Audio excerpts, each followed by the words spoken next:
bisa digambarkan seperti apa dan bagaimana? Tolong beri sedikit dan sekali lagi. Saya masih kurang klik, Pak Web.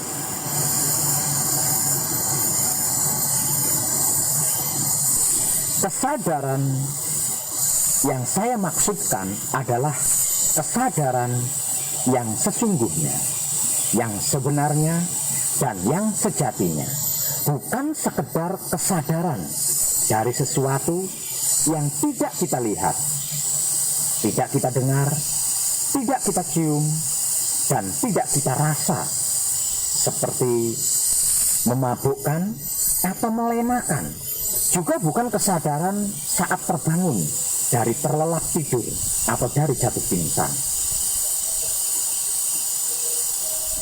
tapi benar-benar kesadaran karena melihat, merasakan, menyaksikan, mengerti, mengetahui, memahami, dan mengalami sendiri, bukan katanya siapapun dan apapun, bahwa potensi kekuatan manusia, yaitu kesadaran murni atau kesadaran hidup, memang maha luar biasa dahsyat.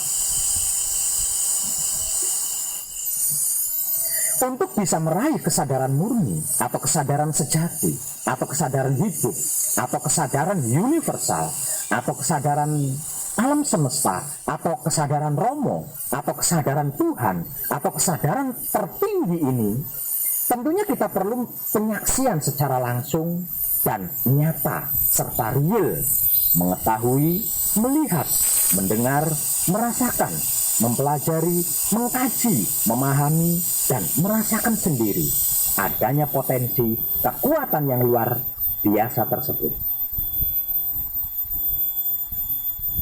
Sehingga kita pun bisa mengaplikasikan atau mendayagunakan potensi yang luar biasa tersebut dalam kehidupan kita setiap saatnya. Potensi jati diri sejatinya manusia hidup ini yang maha luar biasa yang akan saya sampaikan di sini adalah hasil olah pikir, olah batin, olah rasa, olah rasio, olah napas, olah meditasi, olah samadhi, dan olahraga yang pernah saya lakukan selama bertahun-tahun sebelum laku murni menuju suci hingga sekarang ini. Ketika saya laku murni menuju suci, sebagai sesuatu pencerahan atau petunjuk kesadaran murni bagi panjenengan. Dan berikut ini adalah titik poin-poin kesadaran murni yang merupakan potensi kekuatan yang maha luar biasa tersebut. Titik poin yang pertama yaitu kesadaran yang sadar. Sadar bahwa kesadaran itu memiliki sudut pandang, paradigma, keyakinan, dan kepercayaan yang bersifat sejati atau sebenar-benarnya atau universal. Dan selama ini banyak sudut pandang, paradigma, keyakinan, dan kepercayaan masyarakat pada umumnya yang tidak tepat dalam melihat, mengartikan, memahami, dan menyikapi tentang kesadaran dirinya, semesta alam, dan Tuhannya. Akibat ketidaktepatan tersebut, manusia pun mengalami kerugian dan kehancuran pada dirinya sendiri. Misalnya, paradigma, keyakinan, dan kepercayaan mayoritas masyarakat dunia selama ini bahwa kehidupan surga hanya bisa didapatkan setelah manusia meninggal dunia atau mati. Bahkan tidak sedikit yang meyakini bahwa surga itu hanya bisa didapatkan setelah terjadinya kiamat alam semesta ini. Sudut pandang paradigma, keyakinan, dan kepercayaan tersebut sangat jelas tidak tepat dan merugikan diri manusia itu sendiri.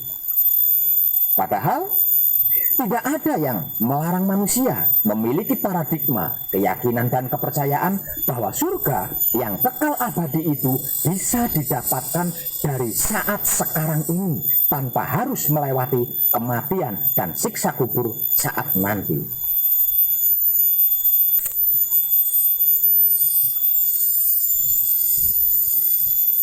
Titik poin yang kedua yaitu kesadaran bahwa sebagai seorang khalifah atau wakil dari Tuhan Sang Pencipta, Sang Pemilik kehidupan bumi alam semesta raya ini, betapa manusia adalah wujud makhluk yang termulia dan teristimewa jika dibandingkan dengan makhluk-makhluk lainnya di kehidupan bumi alam semesta raya ini.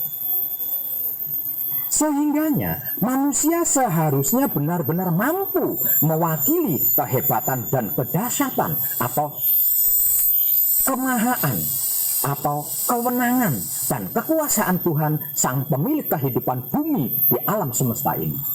Namun dalam kenyataannya yang terjadi, mayoritas masyarakat hanya bisa merengek, menghibah, mengharap dan memohon kehidupan bahagia di dunia dan kemewahan surga kepada Tuhan.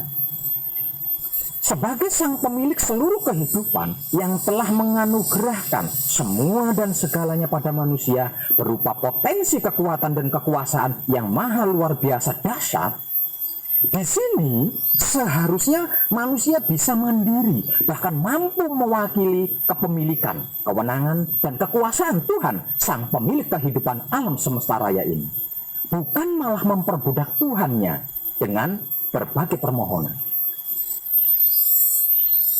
Titik poin ketiga yaitu kesadaran murni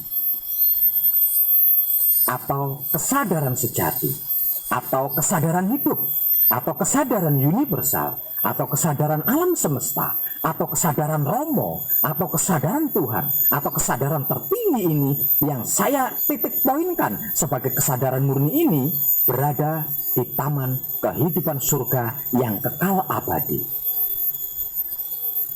Arti maksudnya, sesungguhnya kita benar-benar mengerti, mengetahui, melihat, mendengar, memahami, mengalami, dan merasakan secara nyata dan real bahwa kita semua manusia ini dan itu sedang berada di taman kehidupan surga yang kekal abadi,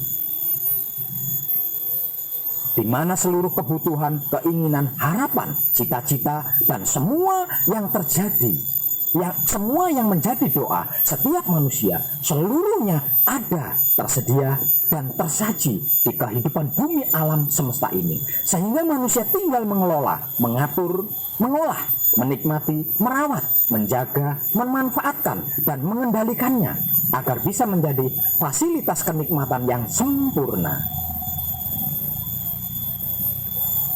Bahwa di bumi alam semesta ini telah tersedia dan tersaji berbagai fasilitas kenikmatan hidup yang maha luas, tidak terbatas, baik yang ada di dimensi kehidupan alam lahir, di dimensi alam batin, dan dimensi-dimensi alam lainnya yang ada di kehidupan bumi alam semesta raya ini.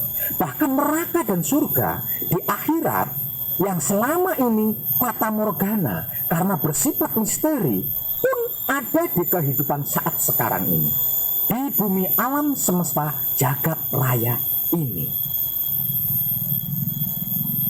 Titik poin keempat yaitu kesadaran bahwa manusia adalah wujud jati dirinya Tuhan yang maha sempurna dibandingkan makhluk-makhluk lainnya yang ada di kehidupan bumi alam semesta ini. Arti maksudnya, di bumi alam semesta ini tidak ada yang layak untuk dipertuhankan kecuali makhluk berjati diri tersebut, manusia hidup. Karena tidak mungkin kita akan mempertuhankan binatang, tumbuh-tumbuhan, bebatuan, air, api, angin, tanah, awan, cahaya, atau apapun lainnya. Apalagi mempertuhankan sesuatu yang bersifat misteri, yang diri kita sendiri sama sekali belum pernah mengenalnya. Titik poin kelima yaitu kesadaran bahwa diri adalah bagian dari alam semesta yang kekal abadi ini. Arti maksudnya, apapun yang ada di kehidupan bumi alam semesta jagat raya ini adalah bagian dari energi alam semesta yang kekal abadi ini. yang senantiasa berubah bentuk, termasuk jati diri manusia yang sesungguhnya kekal abadi. Dan hanya jasadnya yang berubah bentuk dan rupa melalui proses penyusutan hingga kematiannya.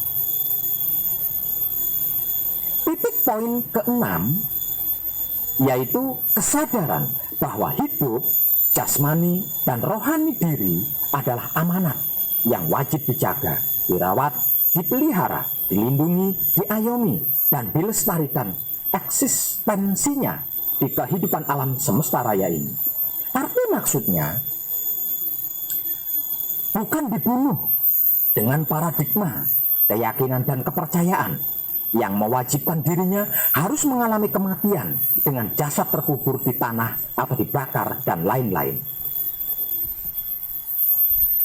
Titik poin ketujuh yaitu kesadaran bahwa diri terkoneksi dengan seluruh titik ordinat alam semesta jagat raya ini. Arti maksudnya, seluruh yang ada di kehidupan alam semesta raya ini adalah merupakan satu kesatuan hidup atau datnya atau rohnya yang maha tunggal, yang maha kekal abadi.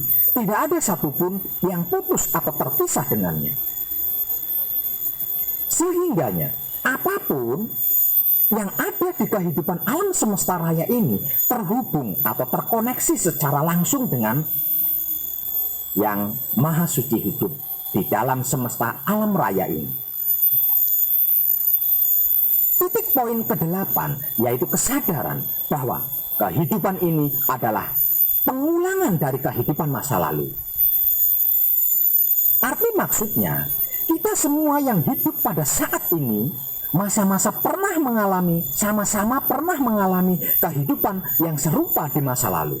Dan masing-masing diri memiliki tugas dan tanggung jawab yang sama, yaitu menjaga, merawat, melestarikan, dan menyempurnakan eksistensi dirinya. Eksistensi semesta alam raya seisinya bersama Tuhannya.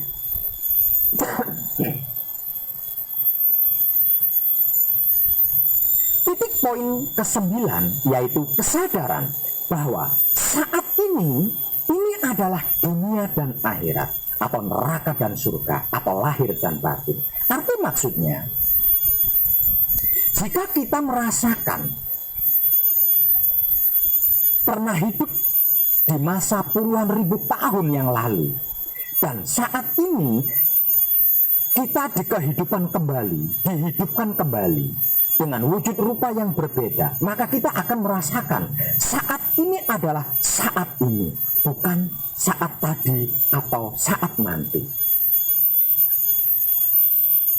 Atau pada hari kemarin, kita pun menyebutnya pada hari saat ini.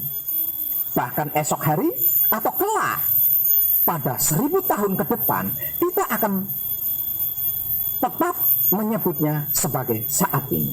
Jadi, mana yang disebut sebagai dunia dan mana yang disebut akhirat itu tidak ada.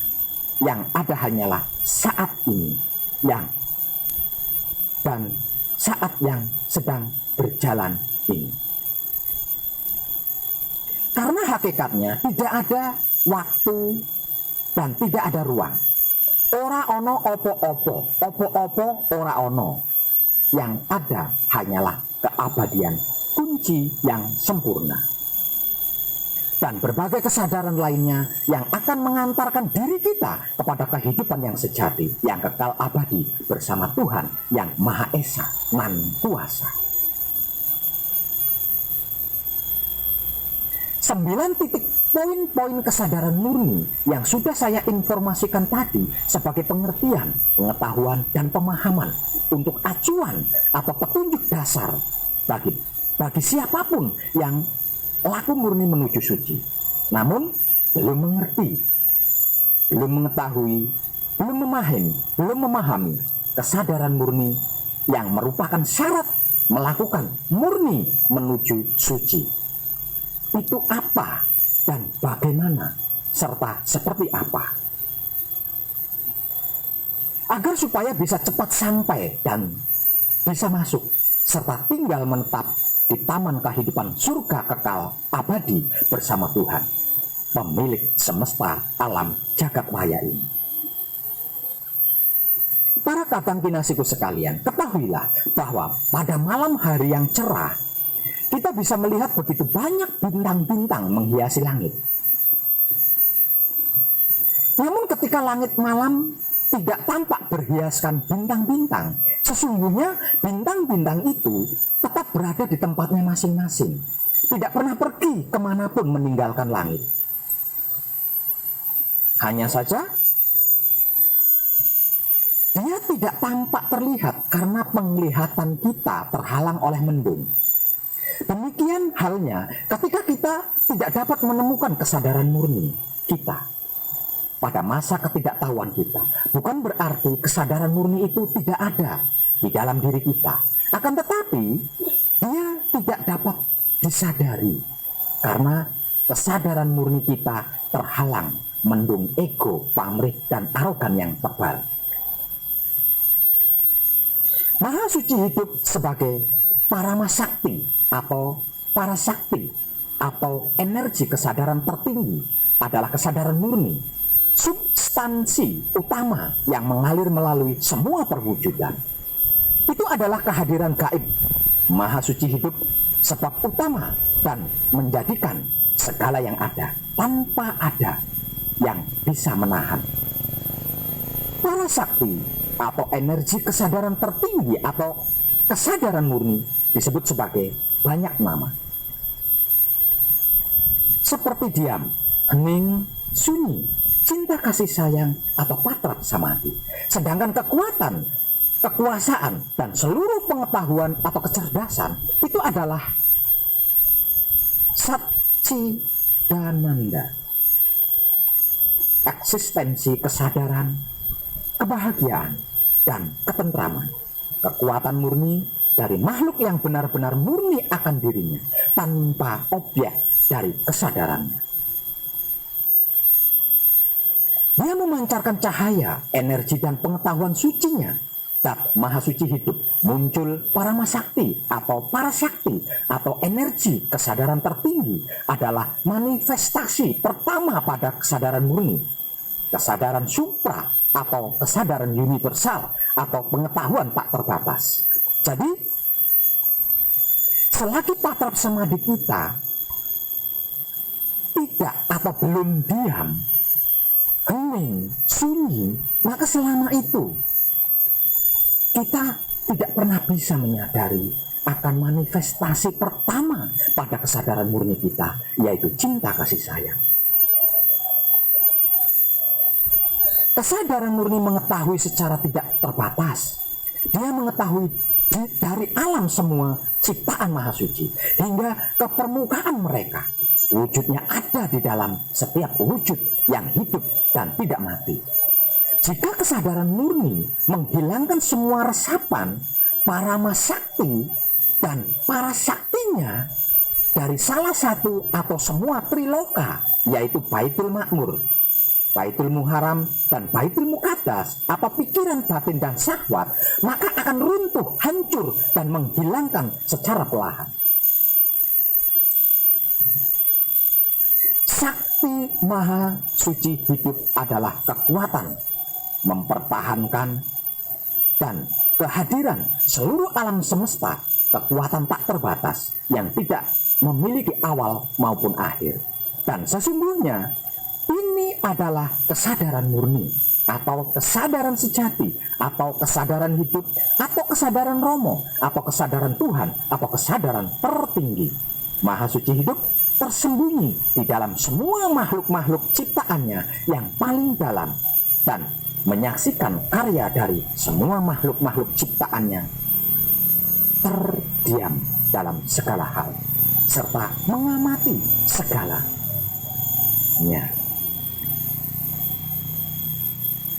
Dia adalah kesadaran murni atau kesadaran sejati atau kesadaran hidup atau kesadaran Romo atau kesadaran Tuhan atau kesadaran tertinggi yang melampaui triloka, yaitu pikiran, batin, dan syahwat, atau Baitul Makmur, Baitul Muharram, dan Baitul Muqaddas. Sebab karena itu saya selalu melihat Maha Suci hidup di dalam setiap wujud manusia, bahkan makhluk-makhluk lainnya seperti hewan, tumbuhan, dan lain-lain.